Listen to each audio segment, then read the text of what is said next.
Hey guys, and welcome to another brand new video for our secret channel. Now, if you guys do or do not know, me and Cam have been toying around the idea of doing more of like a podcasty, just hangout style, because we talk all the time anyway. So if you guys do see this video from our subscriptions or on like your recommended or whatever, and you guys are familiar with either one of our contents, please make sure and go and subscribe. We'll maybe make more videos if you guys like it, or leave a like, your thoughts down below. But for this one, we've kind of been sitting around thinking and talking about the future of consoles as a whole. Now, as you guys know, we've been hearing some rumors on the PlayStation 6, the Xbox might have like a PC or something coming out, and the Switch 2 is, well, obviously the Switch 2. Like, well, it's probably gonna be the same thing for the next few years. But we're gonna be talking about a few different things. Number one, on like the price points. Number two, on I guess the fact that the world's turning a little bit more on AI and like data hosting, Game Pass type style stuff, and whatever else we feel like talking about. So I'm gonna let Cam go and take it away and kind of, I guess, introduce the topic of the video. I guess the idea of the video, where do you think, as of this point right now, console gaming in the future is going to taper off or die or whatever word you want to go use? So I don't think that console gaming is going to completely disappear. However, I think the whole purpose of consoles is going to change because the original purpose of a console was to have something that you could have in your home and actually be able to afford it and have a good value gaming machine in your house. Now it's becoming, well, not yet. We're not seeing significant price changes yet, but we're getting to the point where consoles are going to be out of most people's budgets, and it kind of defeats the whole purpose of the console in the first place. So what consoles will end up probably being is luxury systems that you can have in your household still, but are more limited ecosystems, right? So what I'm talking about here specifically is mostly PlayStation and Nintendo. Xbox is going to go a whole different route, which we've kind of already discussed in a previous video, and we may even discuss a little bit of that today. But yeah, the whole purpose of consoles is just going to be a way to simply pick up a controller and play a game, but it will not be affordable in the future. So I kind of like, I guess, like chime into that because me and Cam both have done a lot of research into AI. We're intrigued, like cautiously optimistic on the future of it, but it is kind of affecting the whole gaming market, pricing market. Look at like RAM. I'm sure you guys have heard we talk about that everywhere, and it does get a little bit more on the crazier end. And I think what I kind of want to rope into Cam a little bit more to discuss or break on down is that he was kind of saying it's more of like a luxury product. If you guys do or do not know, Cam does a lot of like handheld devices on his channel, and I'd probably say things like VR and handheld gaming is more of a luxury good. But right now, and kind of what also I think Cam was saying, is consoles were meant to be this like cheaper console. You can have like $3,000 PC running on 8K and crazy stuff, or you could be a very normal person, which is nothing wrong with that, and you can spend $500 and you can play and have things optimized for your home console. Like some people get older, some people can't go and afford like a $5,000 PC. Look at prices now. So as we kind of see this, and we're kind of seeing it turn into a luxury good, I want to take it away over to Cam and say, Cam, if we say hypothetically have a PlayStation 6 in the future, and it's $1,000, it's 2 years from now or 1 year from now, do you think that would hurt the sales overall? And do you think that's going to kind of lead towards, I guess, the starting downfall of console gaming?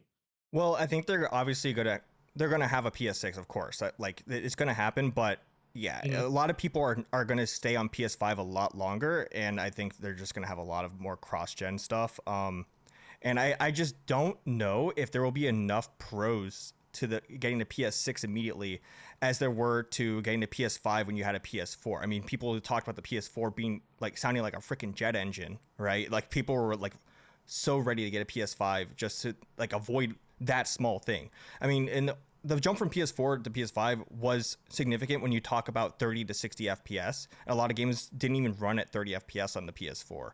But when Mhm. when you jump from PS5 to PS6, I just don't think there's going to be that much of a significant boost that you can actually notice up front.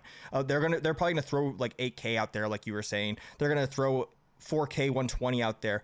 How many people are gonna think I want to spend $1,000 so I can see my games a little bit more clear? Like, yeah, we as PC gamers, we obviously want to upgrade our GPUs so we can get more frames. Like that's a totally different story. Like we're spending thousands, but like I just can't see like your average mom caring about 120 FPS over Mhm. 60. Or even spend all the extra money, especially for like Christmas and stuff. Because I always feel like this is maybe my side opinion on it. Parents have like a budget number, and I would probably say over $1,000 for say a console is getting way past that. Like that's a lot of money, especially for like a luxury good. I think it's absolutely a lot of money. So I do agree. There's also, I think, a big difference between kind of how we're saying PC market, where People are more the enthusiasts. They'll spend the money. They'll get the handhelds. They'll get the VR. They'll get like a 5090 and drop $3,000 because they want to have an 8K frame.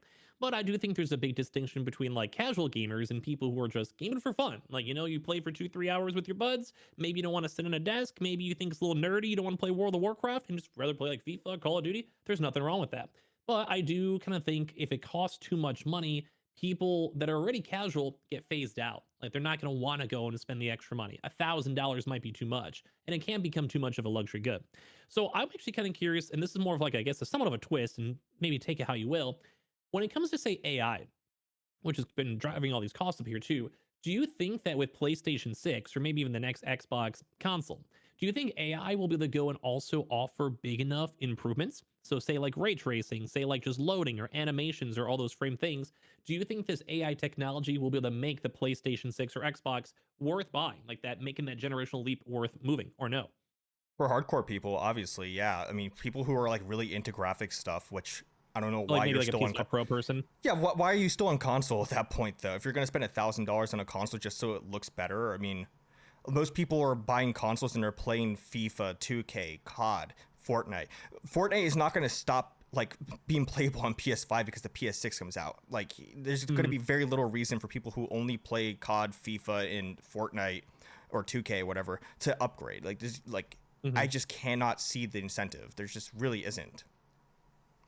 I think to also add on that too, we are still seeing games coming out for the PS4 and also Switch Yeah. 1 for probably quite some time. Yeah. And even factoring right now, the Switch 1, that technology is very dated. Like that console, as much as people may or may not want to admit it, Switch 1's very outdated at this point, especially for PC that's blown it away. So it does kind of seem like maybe this is widening the console casual versus like the hardcore. And as well, just if people are just going to get priced out of gaming as a whole. It's very intriguing.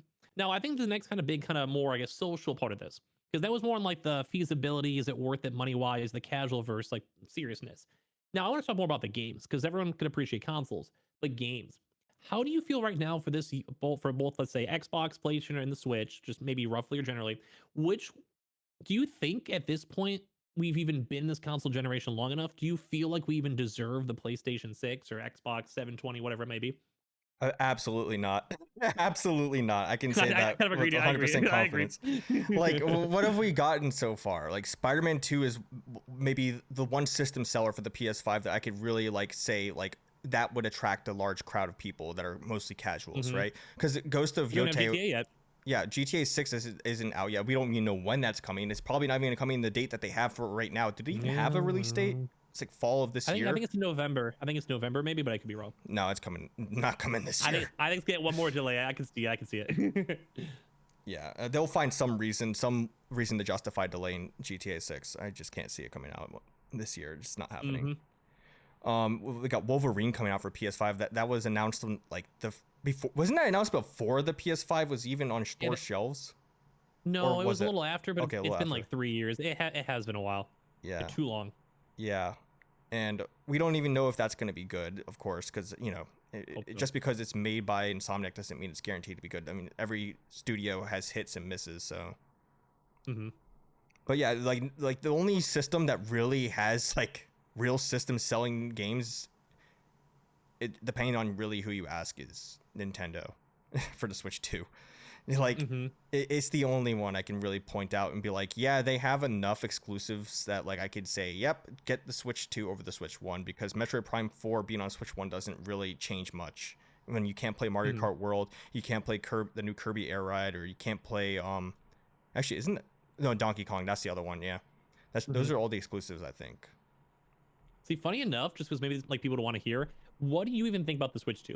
Because I myself I have a Switch 2. I've barely used it, and I think you've actually did a deep dive on like Donkey Kong and all those games. Just for like I guess a side thing, because I'm curious. How do you like even like the Switch 2? Like, what's your first thoughts? Like all these games and everything. At first, I didn't really appreciate it. Then I randomly just bought like 4 Switch 2 games back in like November, and I was like, I actually kind of like the system now, because like DK is pretty fun. And Kirby is pretty good. The new Kirby Air Ride, whatever it's called, was pretty fun. And I can't imagine myself enjoying Metroid Prime 4 being played on the Switch 1. I don't even like it that much on the Switch 2, to be honest, but like I can't imagine how bad it looks on Switch 1 in comparison, just because of the performance gap is insane. But I actually do like it, but of course it's not going to be that big of a system seller until they have next gen Pokemon, of course, and the next Mario whenever that comes out. Because everything else is kind of just more like this fits someone's niche, right? Like Kirby's not for everyone. Donkey Kong, honestly, despite its name, it really should be for everyone. That's a really good game. It's made by the people that made Mario Odyssey, but it's still Oh, I never knew the that. yeah. But like people are not going to look at Donkey Kong and say, "Yep, that's Mario." No, people are going to look at it and say, "That's Donkey Kong." You know, it's not the same thing. But that's Hmm. why the Mario Kart World was that system seller. That's why they launched it with Mario Kart World in the first place. But yeah, I think the Switch 2 actually right now is not the worst time to get one. Interesting. Hmm. See, I think that kind of fits into the whole like wide picture of what we're talking about. Is that yeah, you maybe have like the PS5 Pro. I've seen a lot of apprehension, especially on my channel, from people who are like, yeah, it's maybe a little bit too much money. Maybe I don't want to drop $750. It is what it is. And also the same conversation with like PCs. I mean, I want to drop like $3,000. But that's why I keep saying I think they have like golden price point of like a $400 to like $600 range. Maybe a little smidge bit more with inflation, sure, I guess, a few years out there. Or if the tech's a big enough jump, sure. But I think like that's the golden price point. Because if you go too expensive, and maybe you could chime in this too as well right after, like the Xbox handheld, I thought that that was too expensive, and that's meant to be our next generation, like a weird Xbox filler, if you will. And I think it didn't sell that good. And everything I saw when I made videos on it, people were apprehensive against it, and they didn't want to spend the money on it. So I do kind of think that if we're getting too priced out, even especially because we don't have that much software, like even you said, the PlayStation has a few cool things like God of War, Spider Man. Switch 2 is kind of getting there because you have to have the Switch 2 to play these games. It's getting there, yeah. But I guess what I'm trying to get to the whole point of this all is what do you kind of think on the price points, like say the Xbox handheld, and as well, what would you say is like the golden price point that consumers, if they want to be casual gamers, are looking for? So you're talking about the Xbox Ally, like the Yeah, the non-X, Xbox L, yeah. the white one. It's like the officially like branded, but it's not actually Xbox, but they're working with it type vibe. That's a what, $600 when it's not on sale, 500 when it's on sale. I It was think. even less than that. Oh, okay. I think yeah, you I thought it can was get more. one. I think you can the white one you can get for $500, but it's literally the same chip as the Steam Deck, so you could just get a Steam Oh, okay. Deck. But Hmm. the problem with that is that it's not really an Xbox handheld. I mean, like you can't play your entire Xbox library on it. You can't play Xbox 360 backwards compatible games on it. You can't transfer your save files over. I mean, maybe you can with a few games. I'm not confident in that, like the Xbox Play Anywhere stuff, but you're not going to be able to transfer your purchases, like all of your purchases over, unless it's approved by Xbox Play Anywhere. So that's the real issue, is that you're Hmm. spending $500 for a new ecosystem essentially. And at that point, or Hmm. $600, at that point you might as well just get a Steam Deck. It's more of a console than the Xbox Ally is, to tell you the truth, Hmm. because you're still playing Windows regardless of whether it's covered up. It's still Windows. You're still going to have to go through your driver updates and all this other crap that most people in console have no idea what they're doing about because they've never owned a Hmm. PC. Hmm. That So kind of yeah. goes to like the whole like casual versus like console. Because if you have a console, I think most people would agree you're there just to plug it on in. You know it's going to work. Maybe an update overnight. On PC, like I've had my own PC issues these past few weeks. Like yeah, I might get better frames and can do other stuff with it. But at the end of the day, guess what? I had to like uninstall Windows 11 brand new apps that were installed on my PC because I had to like research error issues to go and see why this one specific issue was breaking games on my PC. It was horrible. And I don't think console people want to do that. And as well, I think the part two of that all is what you're kind of even supporting, I think, for the big idea of the video is casuals, which nothing wrong again, nothing wrong being a casual, but you want like the cheap, affordable thing that will work. And you even compare the new Xbox, like this Xbox handheld, which is kind of technically a future console, if you will, like whatever, quote Hmm. unquote. But the idea behind that is people want the Steam Deck. It's easier, it's better, it's more just consumer friendly. It's cheaper. Same with like even the Switch 2. Like people just want to have cheap. They want to have accessible, and it can get priced out in comparison to the PS5 or PS5 Pro. Because if it's too much money, people want to spend that much money on it.